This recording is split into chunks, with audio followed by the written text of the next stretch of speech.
So, good morning, everybody. Welcome to the Living Resource Project. I'm so happy to be here today with my friend, Emily Bootle, a founder of Death Care BC. Welcome, Emily.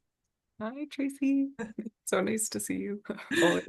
This morning, when I was brushing my teeth, I was reflecting on all the things that we've done together, like the ways I've known you over the years. And it was really fun. I was thinking of the first time we met and we took the ferry over to Bowen Yeah. with Oh, Jamie to right. do a little Right. death circle at the Bowen Library. Yeah. Yeah, Uh, totally. Oh, I forgot that was the first time we met. Holy. yeah, probably 2019, I would think. 20, yeah, it would have been 2019 because it was just before in the before time. And it was when I was managing the funeral home, Yeah. managing a corporate funeral home, big job, big girl job. Big girl job. You had your big girl pants on. And then I thought of the time you didn't have your pants on and we went swimming. We cold water swimming and we've been out to restaurants and we've met in cafes and you've zoomed into classes. You've come into the doula classes with your dear mother once. I remember meeting your mom. That was just filling my heart when I started reflecting on all the ways I've known you. And Yeah. uh, Yeah, it totally. I was thinking about the same thing. And our last conversation, I think, was in person. We were in West Vancouver, I believe, and we were at the coffee shop and it was rainy and like super busy. But I have this mental image of like being so zoned in what you were talking about, and you were sharing just the most beautiful stories about what you were writing and the work that you had done with your client and the genesis of what you were working on. And it was just like, I have this I feel like you always have a halo around you. It's like there's beautiful Tracy sharing beautiful heartfelt things, and so I oh, think that was last time that we were in person together. But I'm so grateful for tech. so grateful for tech because you are no longer in Vancouver. You are back in your hometown of Kamloops, British Columbia, the beautiful deserty town of Kamloops. Hmm. Yeah. Yeah, the desert, back where the rivers meet, as the indigenous people say. To Kamloops is what that actually the word means, where the rivers meet. And the Secwepemcúlecw, that's the lands that we're in. And it's just so rich. Like there's just so much here. And I think when you're someone who grows up in a dusty, smallish town, and then you leave it, and then there's kind of this like sense of returning home, of being something else. But I've learned a lot since coming back, and I'm so grateful to be here. It's just such an interesting culture shift, really, considering it's three hours and 15 minutes door to door from where I was living before in Burnaby. Is that it? Hey, 3 hours and 15 minutes. I Okay. mean, if you drive like me, if you drive Yeah. like a regular person, it's Yeah. maybe 3.5. Okay. That makes more sense. Yeah. But yeah, yeah. And I'm in Kamloops, so it's fabulous. Mhm. Amazing. Well, can you tell us what you're doing up there? You're the founder of Death Care BC. So, Mhm. what are you doing up there in Kamloops to support the dying, their people, and I guess in your case, the dead? I guess for anyone who doesn't know who I am, my background is as a licensed funeral director and embalmer. So I moved to Vancouver in 2016 and began my apprenticeship that year. So I received my license in 2018 and I worked in corporate at the time and moved into corporate management, which was really interesting. And then after that, moved to working with Koru Cremation Burial Ceremony, which is an independent provider in Vancouver, before eventually making the decision to relocate back to Kamloops last year, so 2023. So during that whole journey, what I was really trying to do was to just really understand the field that I'm working in. And I think it's actually more of a philosophy or an approach to work that I have always kind of undertaken. It was a really pragmatic decision to enter funeral service. I was actually living in Dusseldorf and working for an Amazon company, and it was a very like spreadsheet based job. And I wanted to be working with people. And so I was looking for advice about how to choose a career, and I was 25. So I was watching all these YouTube videos and just trying to get information. And they were like, basically the wisdom was find something that you enjoy doing that other people do not necessarily enjoy doing, that there is demand for. Okay. And when I did my degree in psychology, I really like came back to aging and bereavement a Mhm. lot. I just was really I'm interested in aging, essentially, like the movement through space and time to an eventual elderhood. And I volunteered with victim services at the RCMP, so I received some exposure to death and specifically death in my community here and the processes and systems of death. And so, yeah, sitting at my little computer in Germany, I decided that I would apply for the funeral director program and move to Vancouver. And I just feel that I have learned so much about everything through it that I think once you become acquainted with the field of death work, it's just kind of like this never-ending journey through all these different pathways. When I do speaking engagement or facilitating, the way I frame it now is like we have so few spaces to talk about death that when we come into one that's been intentionally created in our own minds, we have decided what that means to us already. And so I find that I need to provide a specific framing because when I say death, someone who's into true crime might think of like true crime or Jeffrey Dahmer or something. Somebody who's recently bereaved might really be thinking about like estate. Somebody who's been a lifelong griever may be wanting to talk about grief and loss. People might be talking about spirituality. Like it is a huge field. And my training is in the after part. I kind of call it like the first 2 hours, 2 days, and 2 weeks after a death. Like that's really like my zone of genius. I really know what's going on. Mhm. And I have training in what happens in the few weeks before. I have a lot of experience at this stage talking about all types of loss, the different ways that it can look and show up.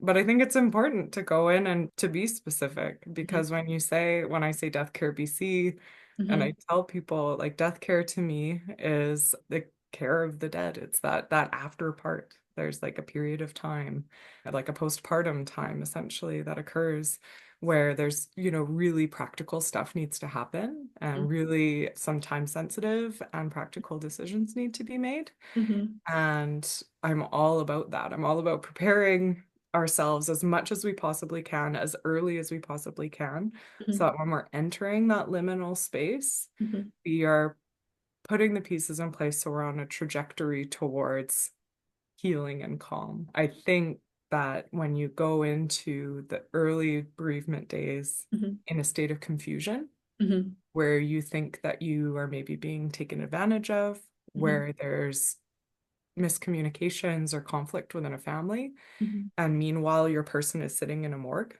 Yeah. somewhere waiting for decisions to be made.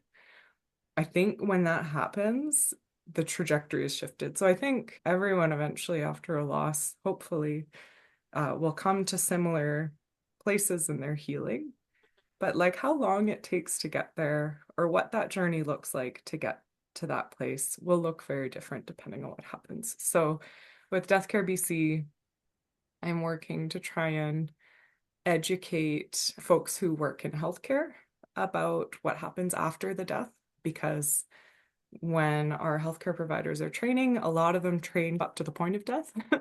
And That's then and then it goes and then they go to the funeral home. Mhm. And that's but what happens at the funeral home is like this mystery, even to people who work in death and dying. I tell people about aspects of the legislation, for example, or aspects of like consumer choice and options. And I'll speak to someone who's worked in hospice for 15 years and they won't know that something was a choice or an option. I do a lot of work around perinatal and pregnancy loss.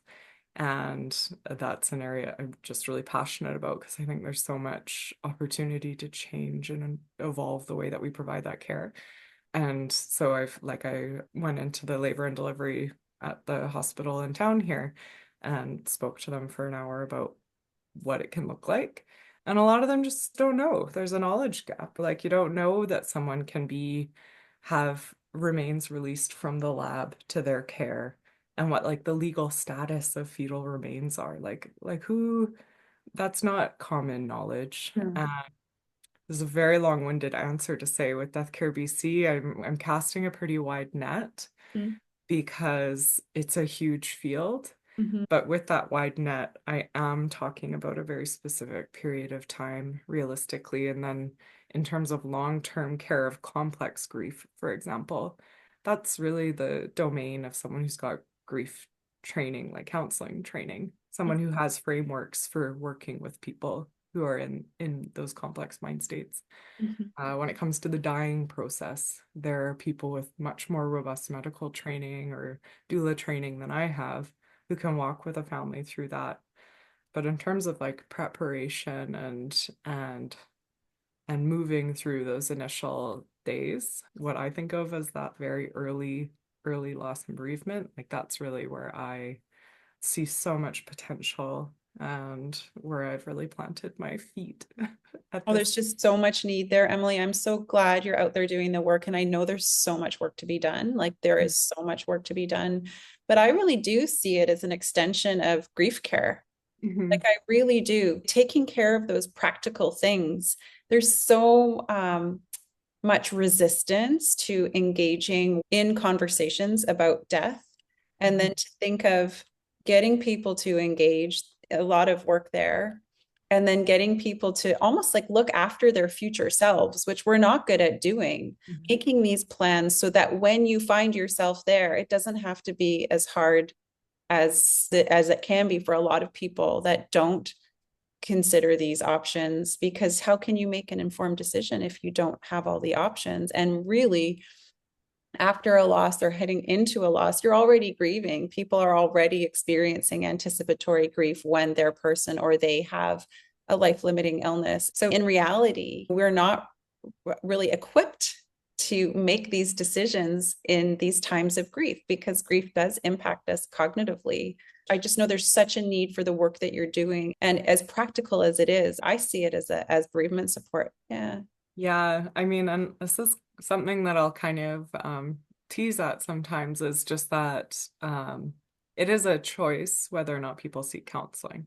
Yeah. And I have recognized many, many times over the years where in my role as a funeral director, where they don't get a choice, you know, Mm. most people will phone a funeral home and whoever they end up with, whichever qualified funeral director they're sitting with, may be the only person that they counsel with about this loss. And I have always considered that to be one of the most sacred privileges and responsibilities of a funeral director. Because if you do that job really well, it can be very transformative Mm-hmm. for someone who may not seek other supports. And I think there's sort of cultural stereotypes, I would say, often when I've worked with widowers and built really good foundations of connections with them. I believe that makes a difference. And the way that you provide space for someone who may never cry in front of another living soul about what has happened, and the way that you hold that privacy and that discretion for them is so important. I have a tremendous amount of respect for funeral directors and for funeral homes, and recognizing the conditions that they're operating in our system is not ideal. Because we live in a culture right now that has really moved away from old traditions of funeral, like old traditions of ritual, and are now requesting kind of like basic services from a funeral provider. And funeral homes will always do what they can to inject elements of their philosophy of care into even the most basic services.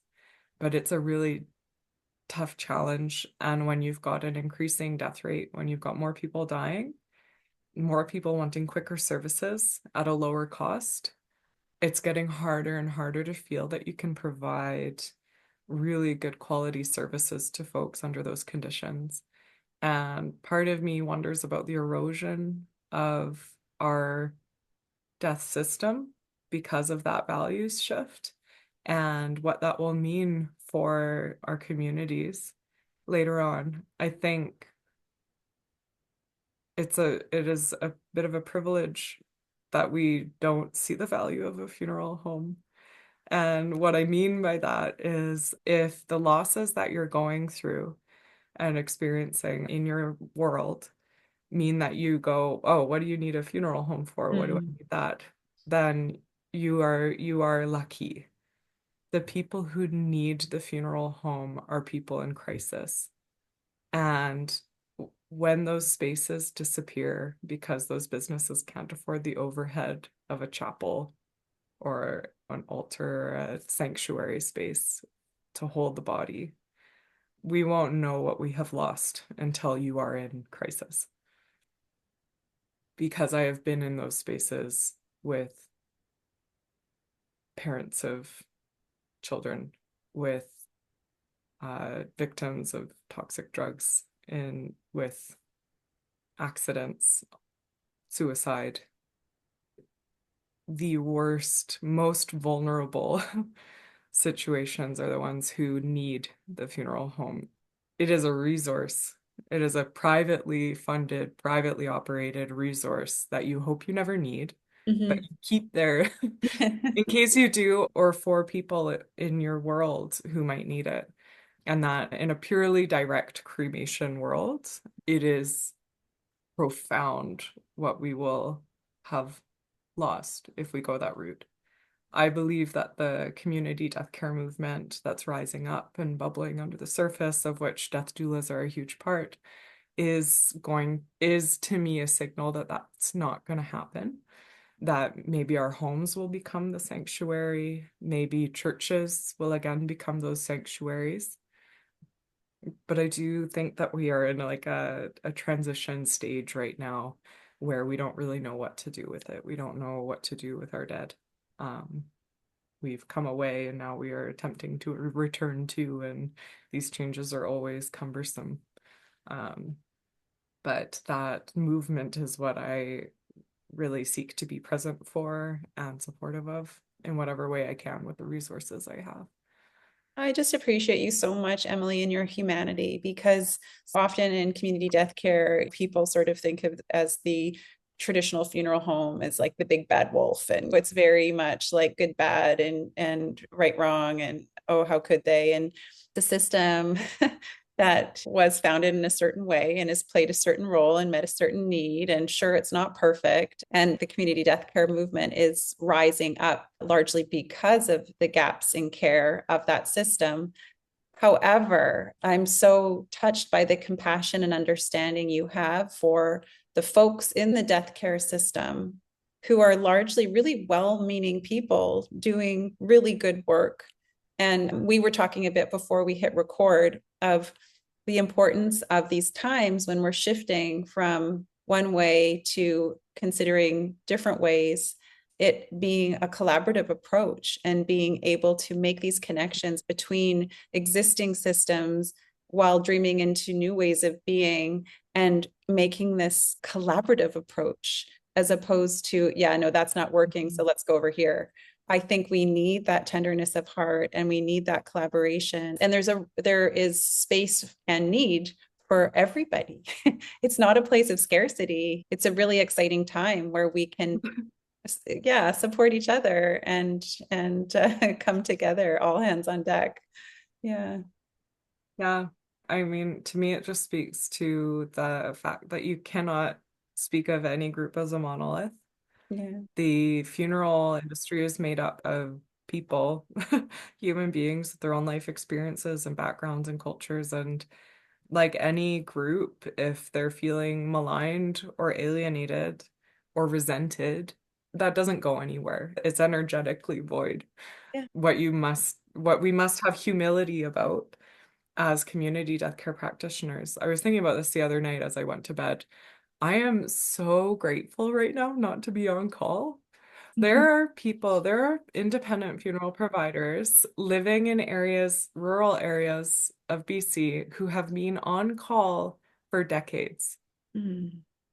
We must be humble to that Mhm. because they're on call, not in a answer the phone and have a 10-minute conversation way, which a lot of in the cities and whatnot, because we've got kind of networks, we're able to do that.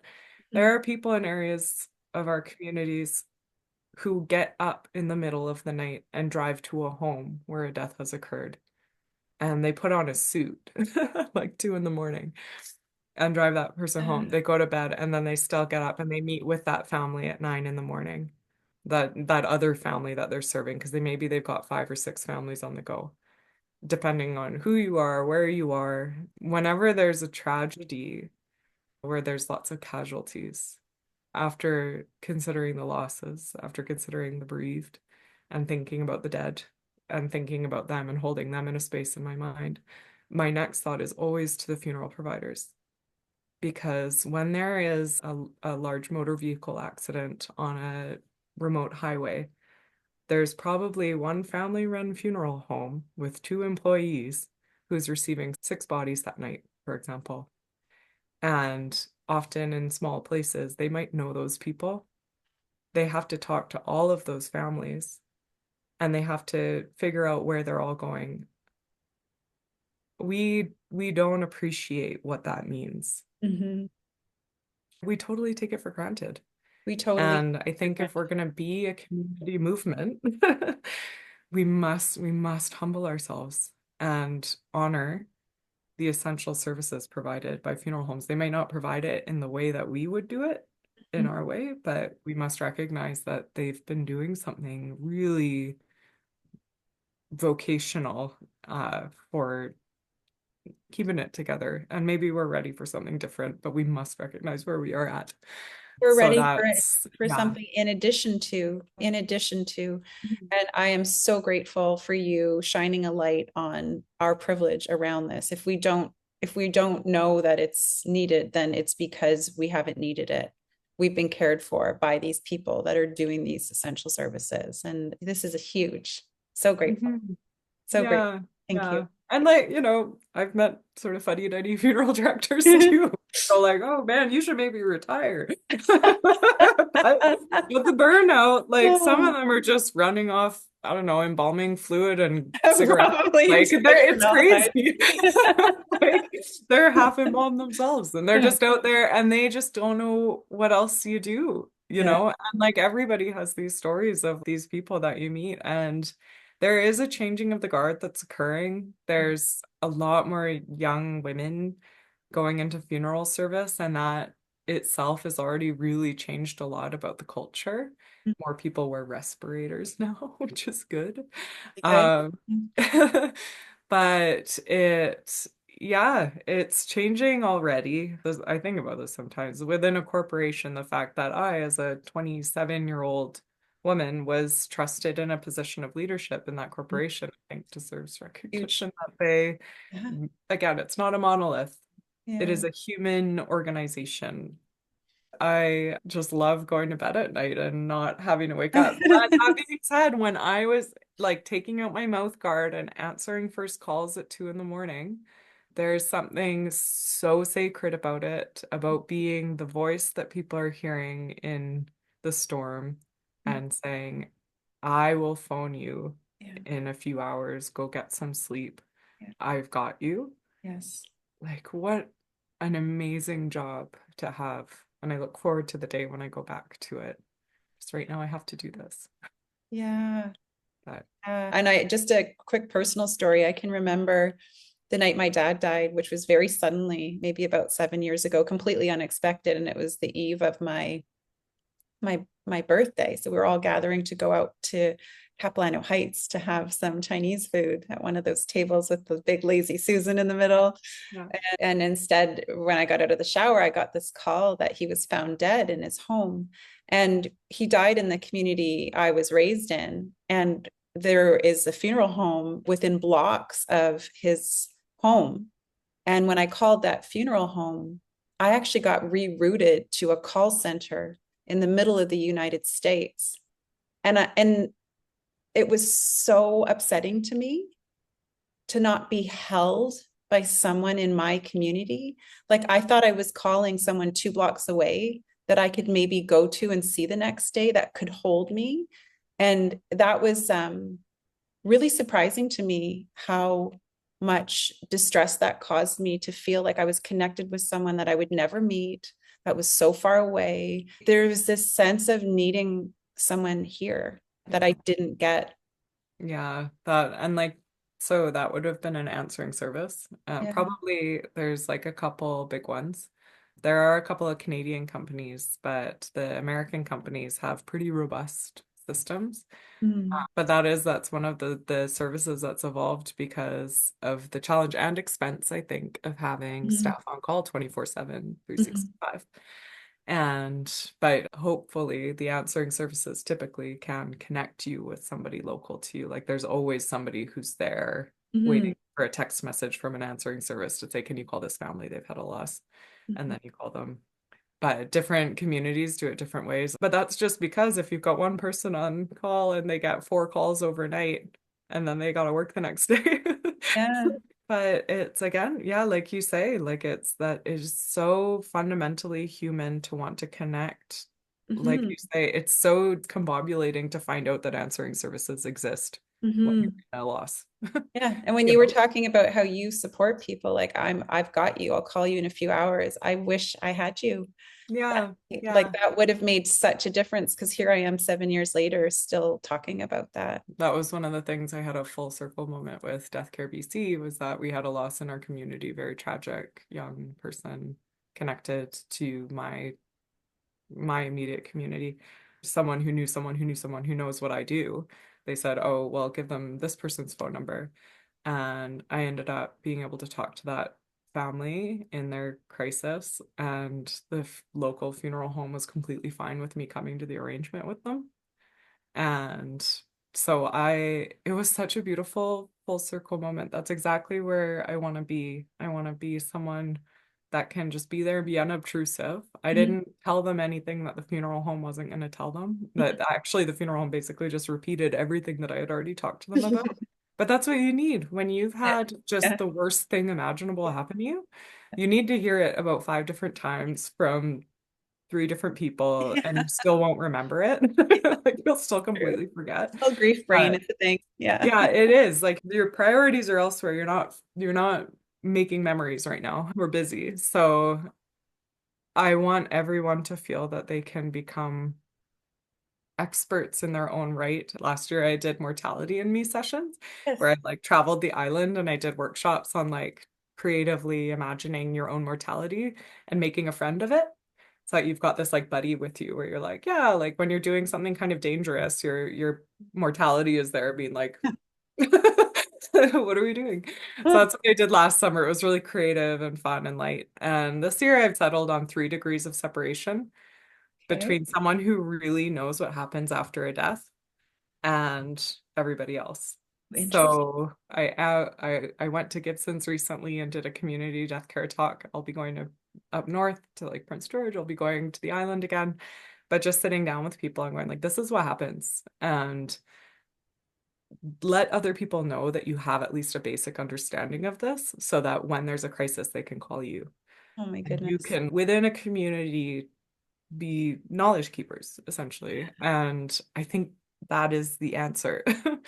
Decentralized care. Yes. Decentralized, very hot right now. Decentralized death care. Yeah. And that's just a simple sharing of information. It's so doable. It's so doable.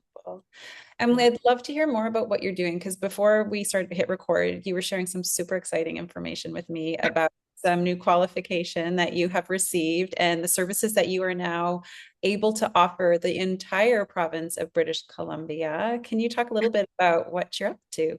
Yeah.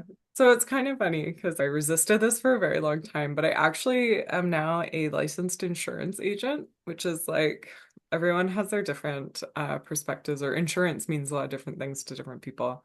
The reason I did it was that I can really specifically do funeral pre-plans with folks. There's essentially one company really that offers these policies, and it's just this really specific when you think about insurance, you think like, oh, I got flood insurance just in case something happens. If you get this policy, it is like you're guaranteed to use it. So it's not like you're spending money on something that you're not going to use. But the reason I did that is because now any community where I've got a relationship with a funeral home there and I've established rapport and trust can arrange a policy using their goods and services and essentially do the plan for somebody's funeral or cremation or burial care, and they can pay for it, and that money is held by the insurance company and gets paid out to their funeral home of choice when their death happens. The funeral pre-planning has been around forever. The Memorial Society of BC, a lot of their foundations is in funeral pre-planning from the 50s and 60s. So there's a huge wave of policies being written pretty much from like, 50 to 80s. And that was after the wars. That was that generation putting their plans in place so that when they died, their kids just knew that they call this funeral home and they have all the records and it's all paid for. That's what this is. The reason I've eventually come to it is that as a funeral director, like you're either gonna pay me now or you're gonna pay me after the death happens. And from an ethical perspective, you either do the planning now when it's awkward and like you have to learn all this stuff and it's scary and it's this, or your family does it when they're sad and grieving and in shock. And those are unfortunately the two options because it's inevitable. So I think as I have come around to the fact that this is just how it is, I've sold myself on the fact that it is one of the most compassionate, thoughtful ways that you can prepare for the first couple of weeks. And you're front loading the discomfort, and it's an expression. You have hard conversations now, easier life later. And so, yeah, do you really want to sit with me for like 2 or 3 hours and talk about the fact that you're gonna die one day and like write out all of your things and pay $3,000 or $4,000 into a policy? Maybe not, but the alternative is after you have died, your family calling around different funeral homes, trying to figure out which one to go to, trying to figure out what you would have wanted, and then having to figure out how to pay for it while your estate gets settled. And That the there's cost benefit too, right? You can lock into today's prices. And Oh so from yeah, a yeah. really practical standpoint, it makes financial Yeah. sense as Yeah, well. it's inflation protection for sure. And anybody like baby boomers especially, this is kind of funny because it's a lot of baby boomers and I love the boomers because they kind of wreck things as they move through. And Yeah. then it has to get made again. And I think Yeah. that's great. So when I talk to them and I go like, remember when you went to elementary school and there weren't enough schools and there weren't enough teachers because there was just too many of you? And then you Hmm. graduated into an economy that didn't have the jobs for you. And then you had kids and all of a sudden there wasn't enough anything for your kids. Like, what do you think is coming down the pipeline for your Yeah. death services? Like we must take this generational wisdom and learning that you had by being this unprecedented cohort and apply it to the way that you approach these years of your life. Oh, wow. And the way of practicing that you will approach this dying part with your eyes open and with a conscientious and critical and thoughtful plan in place that includes this like really sensible policy that exists. The number one questions that I get from people is like, what if I move? And it's an insurance product. It will move with you. You can transfer it to a different funeral home. What if the funeral home goes out of business? Then same thing, it gets transferred to a different funeral home of your choice. What if the insurance company goes out of business? They're covered by Assurus, which guarantees policies under, I think it's like under $100,000. Like your $4,000 cremation arrangement is not the problem. What if Assurus goes under? And like at the end of the day, if the entire insurance industry has fallen apart, your $4,000 burial plan is not going to be the biggest issue. We are going to have like way bigger fish to fry at that Yeah. point. So like, yes, there's maybe like an infinitesimal possibility that that is what happens. But yeah, I talk to so many people who go, well, I've got this money over here. My family can just use that. And I go, okay, so like if they've got a $3,000 check, what is that check gonna tell them about whether or not you wanted to be cremated with your flip-flops on? Like it doesn't. It doesn't tell them if you wanted, if you felt okay about them keeping a lock of hair, if you if you even wanted cremation or burial, like most people at least have had that conversation. But there's about like 80 other conversations that or decisions that get made that most people are not having. Like really being super clear that you are fine being cremated in a cardboard box. Like people joke about it, but when a family is in grief and they're in the room, and I've been this person, I've got a pretty high standard of ethics. You still have to tell people what their options are. You can't just show them the cardboard box. You have to be like, look, all these things exist. This is the most basic one. It's the most environmentally friendly. It's easy to decorate. Like I've got all these ways of selling the cardboard box, but people will still guilt themselves about it. They'll go, "Oh, but like is that like bad?" And then I'm sure 6 months later they'll go, "Why did the funeral director guilt me into buying the plywood?" And we didn't. It's a very confusing time. And so if you just go in and pay for the box, they will use the box. And Yeah. it eliminates that entire loaded, weird Yeah. conversation. It is so awesome when someone comes in with a pre-need because you don't have to do that. You don't have to do that weird jig where you're trying to make them feel okay about the thing that they know that they have to do, Mm. that you know that they have to do, but there's like this whole other conversation happening on the sub level. So yeah, anyway, I am now an insurance person. That's it's one of my caps. I'll put it on LinkedIn and it'll confuse everybody. But so I'm in the process right now, like literally this came through a few days ago. I'm in the process right now of establishing which funeral homes want or need my services. The reality is, if someone comes to me and they go, I 100% want to have my plan with this funeral home, and I know that that funeral home doesn't work with independent agents, I'll just send them there. I'll send them there with all the information that they need to make the decision. Yes, I will earn money if you buy a product from me, but at the end of the day, I do not feel scarcity around this. Yeah. I just think that everybody needs to do it because it's the right thing to do. It's the responsible thing to do. Yeah. It's in everyone's best interest, and if me just talking about it gets people doing it, that's totally fine by me. I work other jobs. I will eventually be working as a funeral director again, but in the meantime, I love funeral planning. So being able to do it in this other way is something that brings me a lot of joy. So That's I'm really beautiful. excited about it. And all your contact info will be in the show notes. So if people are, resonating with how you approach this work and are curious about getting their plans done, they can figure out how to contact you there. And I just want to say too that a number of times in my doula practice, I know that people are approaching death often with a spouse of like decades, and they have no idea if their person wants to be buried or cremated. I just think of a woman I was supporting this year, and that was her number one reason for approaching me as a doula. How do I have a conversation with my husband, who literally was like maybe a month away from dying? Mhm. Because we have never talked about it. And I don't even know if he wants to be buried or cremated. A very close connected couple, they did everything together. And it was just surprising, I guess, in some ways, to think that this conversation's never happened.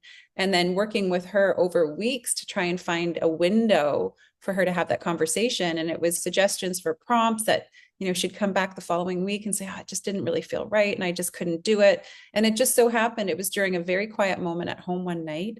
They were watching a movie, and the man in the movie was dying, and she kind of gently turned to him and said, oh, if you were in that way, what would you choose? And it had to be a quiet moment like that for her, for it to feel right, considering their relationship. But really shocking that even in relationships where there is a lot of intimacy and a lot of communication, just because we live in this culture that's so death phobic, that so often people don't have these conversations. And to see her entering into this time where she couldn't be there to support him in other ways because she was so preoccupied with these practical matters. So, I think to reinforce your message is just the kindest thing you can do for your people, and to make sure your wishes are upheld as well, right?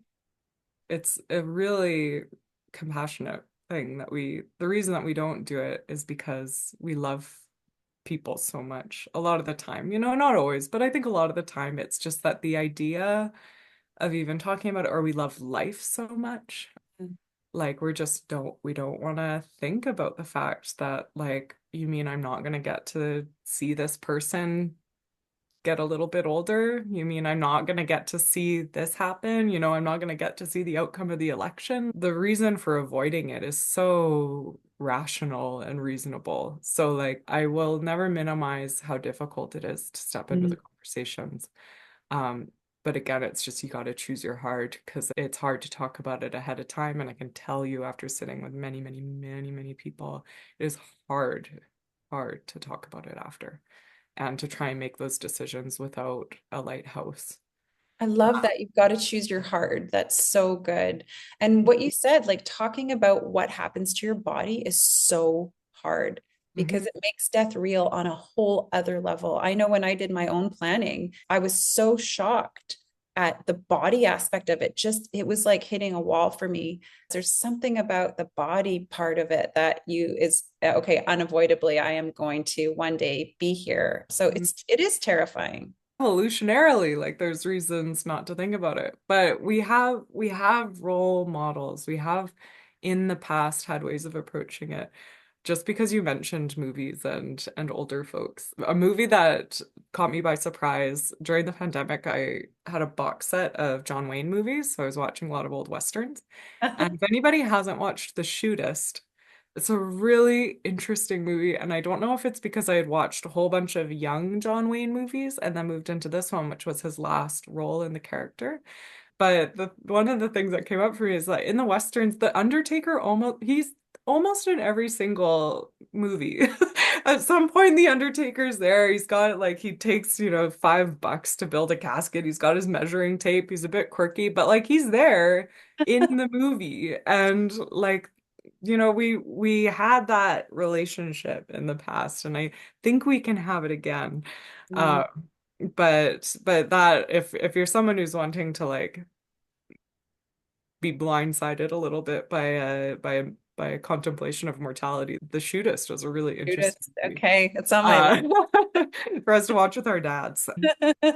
Yeah, I think the heartfelt planning, the pre-planning, like again, it's a really specific offering at the end of the day, and that's one of the things about it that appeals to me is Yeah. that we can sit down together within a couple of hours. You can sort of grit your teeth and get it done, and then it's done. And I will tell you, it will be a life raft for Mm. your bereaved folks when the time comes, where they might kind of like look at you sideways and be like, "This is really morbid." Like I don't want to talk about you dying.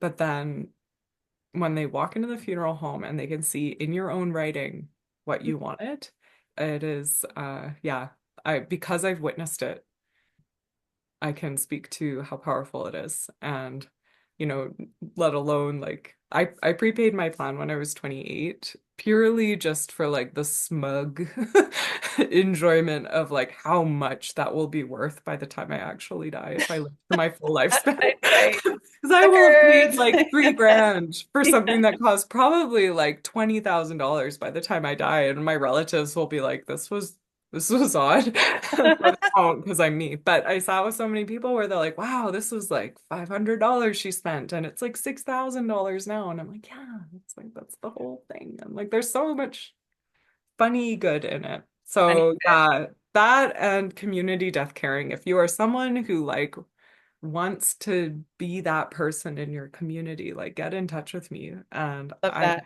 can help support you with just the information and the where to find the information and what questions to ask. And or if you're someone who's dying, funeral contract to someone who's super close to the finish line, but like I will talk to you about what will happen. I'll talk to your family. And because that's just what we got to do. Just get back in the room together.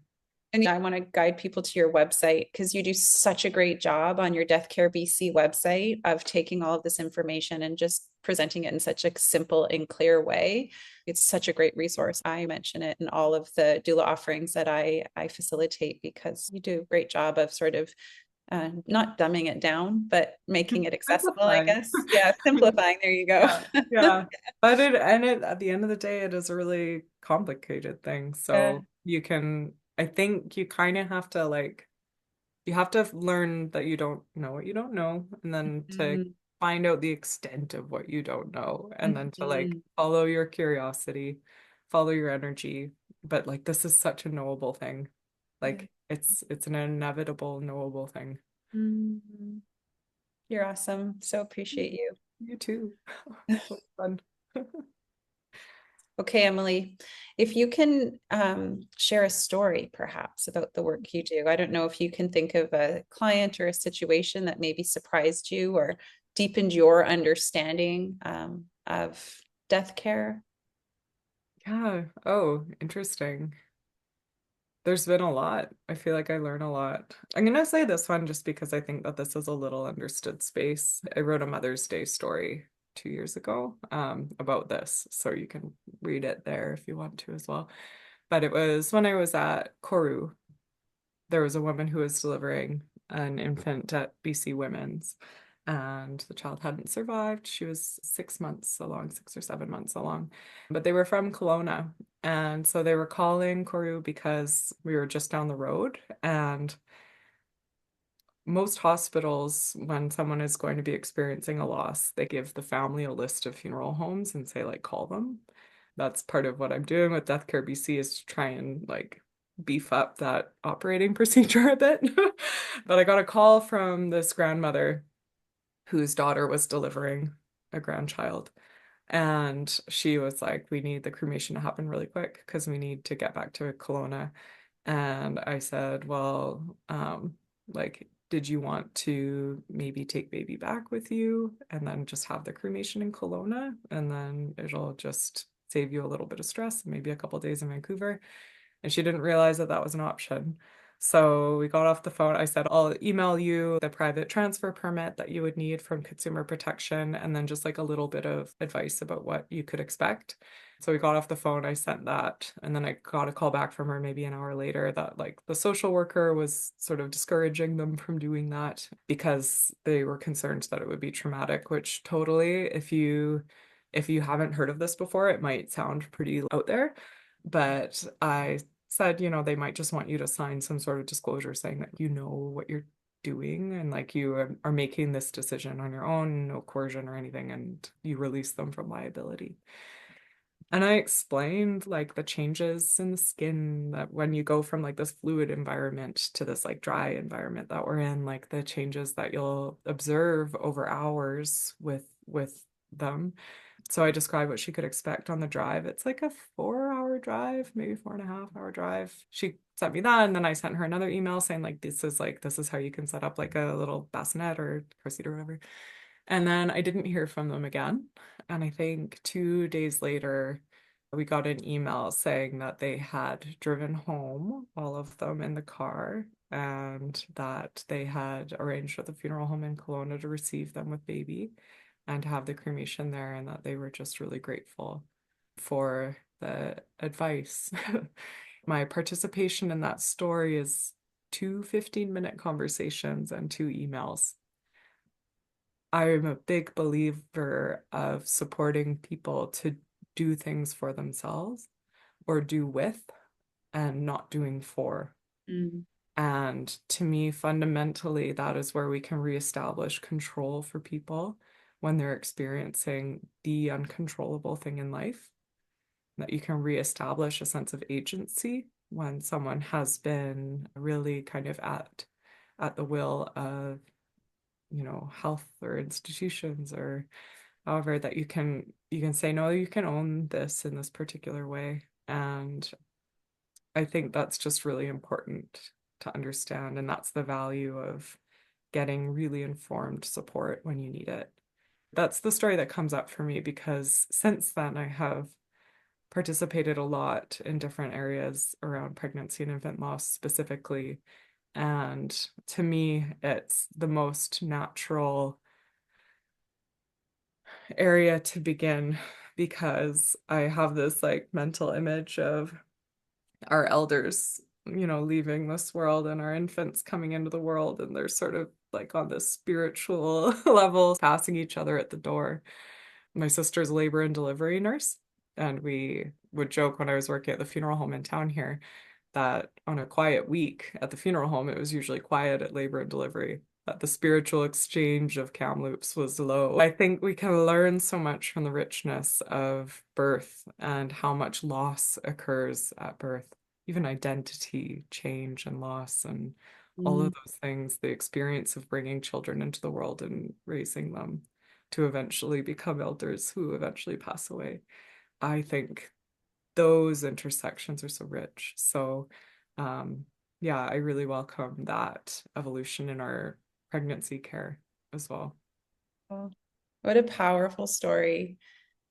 And I just really hope that more people are inspired to take that time, just to take that time after because you can't get it back. Hmm. And it's so strange to me that we care so intimately and tenderly for our people right up until that point of death. And then it's almost like we feel like the care is done and they're no longer ours to tend to.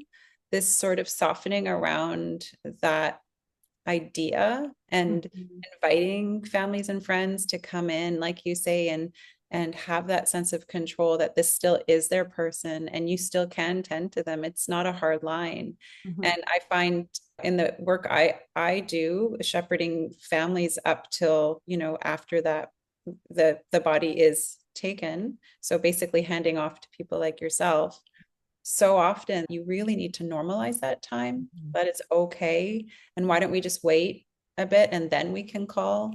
And time again, people are so grateful for that spaciousness and that time right after death. And those are sometimes like the most treasured memories of that person, Hmm. that relationship is that honoring that the transitions happen and it makes that grieving time so much more graceful Yeah. because it's not so abrupt.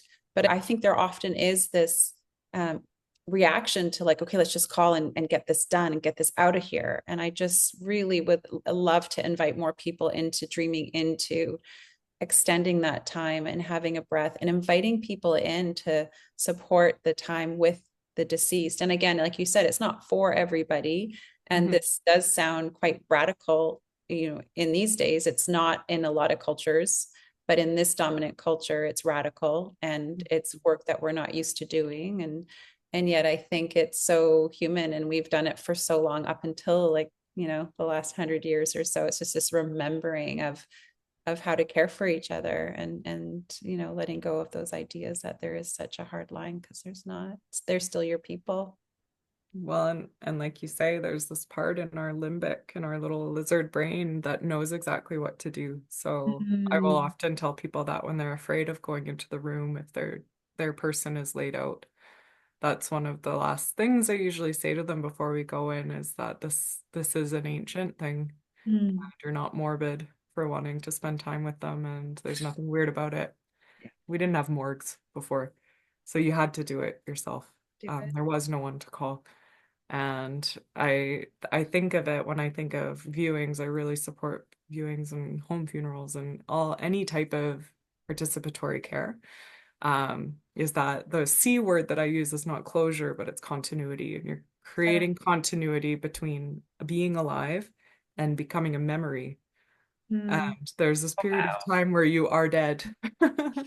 And by doing those things, they're not, necessarily always beautiful memories. Sometimes they're quite traumatic and they get revisited in this in a challenging way.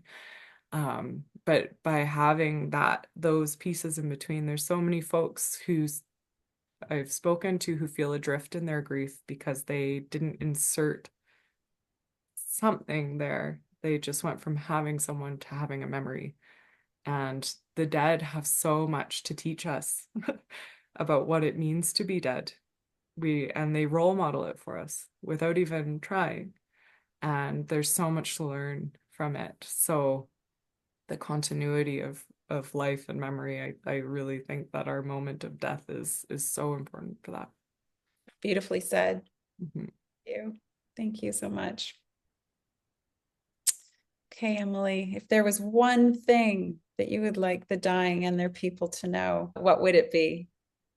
Um, that care does not end at the moment of death. Mm. There's a transition of care that occurs, and there are human people who look after our dead. And so when you move from the care of the beautiful warm hospice that you've been in, you move to the care of a funeral home. And the funeral directors and embalmers and the people who work in funeral homes have a level of compassion for the dead and personhood related to the dead that you don't see in very many other places in our culture. So, I'll talk to people who go, oh, it's so sad that they died alone. And then they moved and this. And I go, well, they moved somewhere where people continued to say their name many, many times, up until the moment of their cremation and after as well. So the care doesn't end at the moment of death, I think would be that a message that I hope people can take a bit of comfort in. A lot of comfort in that message. Mhm. Thank you. Okay, we've done this sort of on and off through our conversation, but let's dream a little bit more, I guess, about, as you look ahead to the future of death care, what do you think is needed? So we've talked about this a little bit, but maybe we'll just revisit that and summarize it. And how do you see us meeting death with more acceptance and more grace in the future?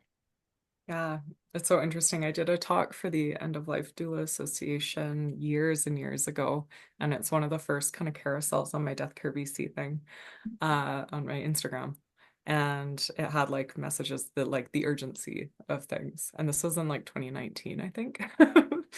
And it was what we've been talking about, that we require a collaborative approach because it's kind of fun to sort of dream about these things, but in like a bit of an urgent way, I think the system may uh, be very, very strained or not function under the amount of loss that will be happening at a point in the future. It's a private system, so there's not a Ministry of Death that's looking at everything and making sure that funeral homes are resourced. It's not like the healthcare system, even this healthcare system struggling in under this. So I think that right now we are in this beautiful position to be able to educate and equip ourselves for an increased volume of death in 7 years is when we're going to need to use that education. In 2031, all the baby boomers are over 65. I say it all the time, but in 2031, that's like a quarter of the population. In the next 20 years, it will be something that we have never had to do before, the laying to rest of this many folks. So another thing that I really think we need to do is activate municipal cemeteries. Mhm. Municipal cemeteries are city resources and they are paid for that way. So I'm making sure that they've got all the options available, that we're legalizing all of the options, that alkaline hydrolysis is available, that human composting is available, not because industry wants it to make a bunch of money, but because we need it, Yeah. because we need infrastructure. And to not talk about it is a luxury and a disservice to this generation of people who need somewhere for their loved ones to go. And I think finally it's just kind of what we're doing already. It's the end of life doula movement, people like yourself who have been doing this like beautiful heartfelt work of activating community level folks. My mission of 3 degrees of separation, I think that that is just going to be so vital. So maybe that's the same as my first point, because you need to know what will happen if you call the funeral home to come and pick somebody up after they've died. And if the funeral home can't come for a day, will that be a situation that you're seeing that as an opportunity for continued care or ritual or time? Or is that going to be something that is traumatic to your family because you never thought you would be in a situation where you had to sit with someone's body for several hours or maybe days? And so this is the time right now for us to really understand what that means and to start putting the pieces in place just in case the systems aren't there to greet us when we need them. Thank you. I love your dream. I am really excited about the 3 degrees of separation. That seems to be exactly what is being asked of all of us. Really take more interest and ownership in all of life, including death. Yeah, absolutely. Yeah. Okay, Emily, we're going to end our time together with a card from the gratitude deck. They have black and white photos on one side and words of gratitude on the other. So I'm going to take a pile here and I'm going to give it a shuffle. You know, we've been talking about death and grief, and it's nice to end on a note of gratitude to remind us. Here we go. So this is a picture of, it looks like a dusky sky. Mm. And you see the silhouette of the trees. And the words of gratitude on the back are, in the middle of the night and in the early morning, we have the world to ourselves. That feels appropriate for our early morning gathering today. Yeah. But I also think, like, if you think about the metaphor of birth and death, that's exactly what I'm talking about. So there's a liminal space that occurs just after we enter this world and just after we leave it. And that is like the dawn and dusk. And we deserve the space and time if we have access to it, if we have the privilege of the access to the quiet. We owe it to ourselves, Mhm. to our relations, and to, I think, just energetically broadly to the world, because there's so many people who do not have that space and quiet around their dead right now. And there always have been, but we just really see them. So just really being in it with our dead and with our young. I just they're so connected. Oh, I feel that so deeply. And I'd really like to dedicate the merit of this conversation to all of the beings that don't have the privilege of these privileged deaths we've been talking about, and maybe the time with their dead that we've been talking about. So I'd love to dedicate the merit to all Hmm. people out there that are not receiving this tender care. Hmm. Yeah. So grateful for you, my friend Emily, and I look forward to our next adventure. I don't know what it's going to be, but Excited. I'm excited to see what we do. It's gonna be yeah, awesome. me too. I just appreciate you so much. Thank you so much for taking the So, time to be here. yeah, thank you.